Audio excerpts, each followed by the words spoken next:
योगा से ही होगा, ये सुना होगा आपने कहीं ना कहीं। आज जो हमारे साथ गेस्ट ज्वाइन होने वाले हैं, उन्होंने योगा में बहुत रिसर्च की है। उन्हें 10 साल का एक्सपीरियंस है योगा में और वो प्रोफेसर हैं योगिक फील्ड में। तो without any delay let's welcome Namrata Chauhan. Okay. Hi Namrata, how are you? Fine. What's about you? I am good, thank you.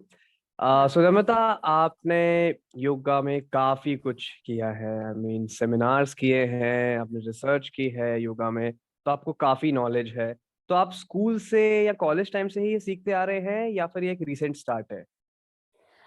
Actually school time से या जब मैं 3-4 ईयर की थी तब से योग प्रैक्टिस स्टार्ट थी, बट एजुकेशन लाइन में मैं 12th के बाद आई।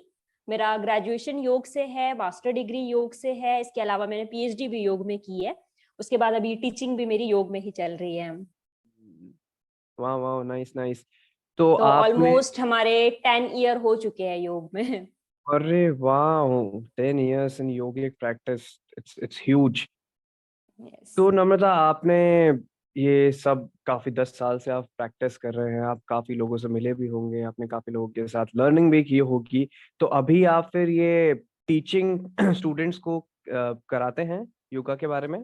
यस। मैं अभी डिपार्टमेंट कोऑर्डिनेटर हूँ, तो अभी यहाँ पे जैसे हम लोग यूजी के कोर्स चला रहे हैं, पीजी कोर्स चला रहे हैं, पीएचडी कोर्स चला रहे हैं, तो सभी ही कोर्सेज में मैं टीचिंग दे रही हूँ अभी। Okay okay. मुझे एक क्वेश्चन पूछना था आपसे कि अगर कोई ट्रॉमा में है, कोई स्ट्रेस में है, एंजाइटी में है, तो योगा उनको कैसे हेल्प कर सकता है? फर्स्ट ऑफ ऑल तो एक चीज ये है कि योग को बोला जाता है कि ये प्रिवेंटिव नहीं है, ये क्यूरेटिव है। ओके। तो एक तो ये इंपॉर्टेंट चीज है, क्योंकि योग का जो डायमेंशन है वो सिर्फ फिजिकल एस्पेक्ट तक सीमित नहीं है, physical, mental, social and spiritual सभी डायमेंशन को कवर करता है। तो योग का अल्टीमेट गोल तो स्पिरिचुअल डायमेंशन ही है। पर जैसे स्पिरिचुअल डायमेंशन तक पहुंचते पहुंचते फिजिकल और मेंटल हेल्थ इसके बाय प्रोडक्ट है, तो वो हमें मिल ही जाती है। तो हम ये बोल सकते हैं जैसे ट्रोमा, स्ट्रेस, एंजाइटी फिजिकल और मेंटल एस्पेक्ट पे ही आ रहे हैं, तो इनको तो योग कवर करता ही है। तो योग में बहुत सारे आप बोल सकते हैं लिम्स है, बहुत सारी प्रैक्टिसेस है जिनको करने से हम इन चीजों को कवर कर सकते हैं या इन चीजों से बच सकते हैं, या अगर किसी को हो चुकी है तो उसको क्योर कर सकते हैं। जैसे कि आसन है, सटकर्म का पार्ट है, बहुत सारे प्राणायाम है, मुद्रा, बंध, नादानुसंधान, बहुत सारी प्रैक्टिसेस है जिनसे इन चीजों को बचाया जा सकता है। Okay okay. और हम जब मेडिटेशन करते हैं तो हमें ध्यान लगाने के लिए थोड़ा फोकस करना पड़ता है। नहीं तो कभी कभार ऐसा होता है कि आप मेडिटेट कर रहे हो, 1-2 मिनट बाद कुछ थॉट्स आए, आप थोड़ा डाइवर्ट हो गए। तो स्टेबल कैसे रखें मेडिटेशन में? किसी को मेडिटेट करना है तो वो स्टेबल कैसे रहे और एकदम उसका ध्यान आपके तीसरी आंख पे हो? ठीक है। मेडिटेशन एक्चुअली बिगिनिंग की प्रोसेस बिल्कुल नहीं है, ये योग की बहुत हायर स्टेज है। जैसे कि मैं थोड़ा टेक्स्ट के ऊपर जाऊं तो जैसे योग की शुरुआत सभी को पता है महर्षि पतंजलि ने की है। तो हम्म। उन्होंने ग्रंथ दिया है पातंजल योग दर्शन नाम से। तो यदि हम उस पातंजल योग दर्शन का पहला अध्याय का 29 नंबर का अगर हम वर्ष देखें तो उसमें लिखा हुआ है यम नियम आसन प्राणायाम प्रत्याहार धारणा ध्यान समाधयो अष्टावंगानी, यानी कि योग के 8 अंग है। यम, नियम, आसन, प्राणायाम, प्रत्याहार, धारणा, ध्यान और समाधि। इट मीन्स जो 8 में से 7th नंबर की स्टेज है वो ध्यान है। तो हम किसी को ये सजेस्ट नहीं करते हैं कि आप इनिशियल में ही ध्यान करो। ध्यान तक पहुंचने के लिए आपको 6 स्टेप कवर करनी पड़ेगी, तब आप 7th स्टेज पर पहुंच पाओगे। और यदि आप सीधे प्रैक्टिस करते हो 7th नंबर की स्टेज पे पहुंचने का, ध्यान पे करने का, तो दिक्कतें तो आएगी ही।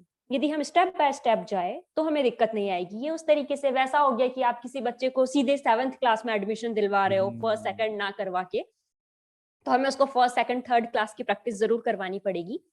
तो जैसे कि फिर भी यदि हम शुरू के 3-4 डायमेंशन को छोड़ दे, जैसे यम, नियम, आसन, प्राणायाम, ये डेली रूटीन में हम किसी ना किसी तरीके से कर लेते हैं।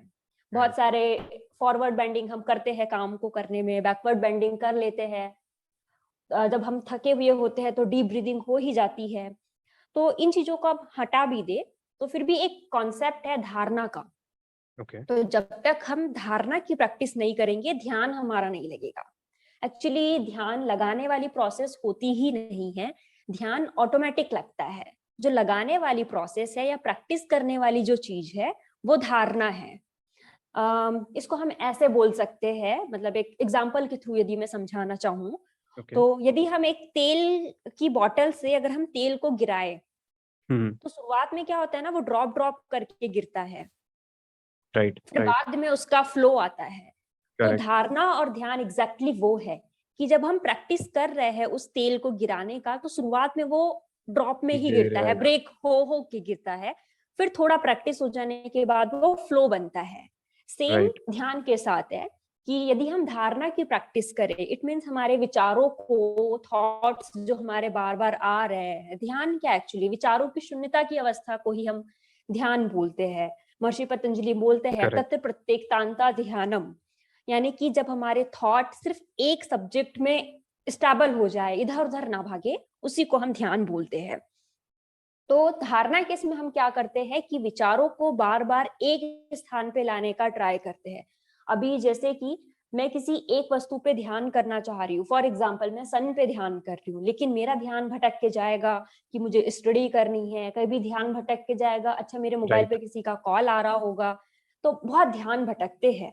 तो हम पहले प्रैक्टिस करेंगे धारणा की, हम सिर्फ एक चीज पर ध्यान करेंगे, एक ऑब्जेक्ट हमने डिसाइड कर लिया, तो उससे रिलेटेड थॉट्स आप अपने दिमाग में ला सकते हो धारणा की प्रैक्टिस में। जैसे सन है तो मैं सन की से रिलेटेड चीजें सोच सकती हूँ कि सन का कलर क्या होगा, डिस्टेंस क्या होगा, या इससे क्या बेनिफिट मिलेंगे। तो एक चीज पर हम जब मल्टीपल थॉट रखते हैं तो इसको हम बोलते हैं धारणा। और जब इस मल्टीपल थॉट भी हट के एक सब्जेक्ट पे सिंगल थॉट रहेगा, वो प्रैक्टिस है ध्यान। तो ओवरऑल हम ये कह सकते हैं कि ध्यान करने से पहले हमें पहले धारणा का अभ्यास धारणा करना का ध्यान। होगा, करेक्ट करेक्ट फिर करेक्ट। हमारा ध्यान लगेगा। तो एक ही चीज पे जब फोकस करना आप सीख जाओ, उसके बाद आप ध्यान ऑटोमेटिकली आएगा। ऑटोमेटिक होने वाली प्रोसेस है। जैसे हाँ, तेल हम ऑटोमेटिक धीरे गिरता धीरे है, करके बूंद के फिर वो। बाद वो ऑटोमेटिक फ्लो बनता है, सेम ध्यान हम्म। की प्रोसेस है। वाह वाह। सेवंथ सेवंथ लिम्ब एक्चुअली वो, हम उसको फर्स्ट सेकंड पे हम उसको नहीं कर सकते, लॉन्ग प्रैक्टिस राइट। के बाद ही ध्यान होगा। Very good point. और हम मेडिटेशन में ओम चैंट का बहुत यूज करते हैं। तो ये यस, ओम चैंट सबसे पावरफुल क्यों है और उसके बेनिफिट्स क्या हैं? ठीक है। पावरफुल की यदि मैं बात करूं तो पहले तो एक शिव संहिता करके एक ग्रंथ है, उसमें बोला गया है कि ओम के इंपॉर्टेंस को बताया है कि ओम कितना महिमामय है, कितना गरिमामय है। उसके एक एग्जाम्पल देके वहां पर बताया है कि यदि हम संपूर्ण संसार में जितना भी जल है, हम्म। महासागरों में, कुओं में जितना भी जल है, यदि उसको हम इंक बना ले, इंक ओके। बना ले यदि उसे हम, और संसार में जितने मनुष्य, जितने प्राणी हैं, वो सभी लिखने बैठ जाए, तब भी ओम की महिमा को नहीं लिख सकते। इतना इंपॉर्टेंट ओम को वहां पर बताया गया है।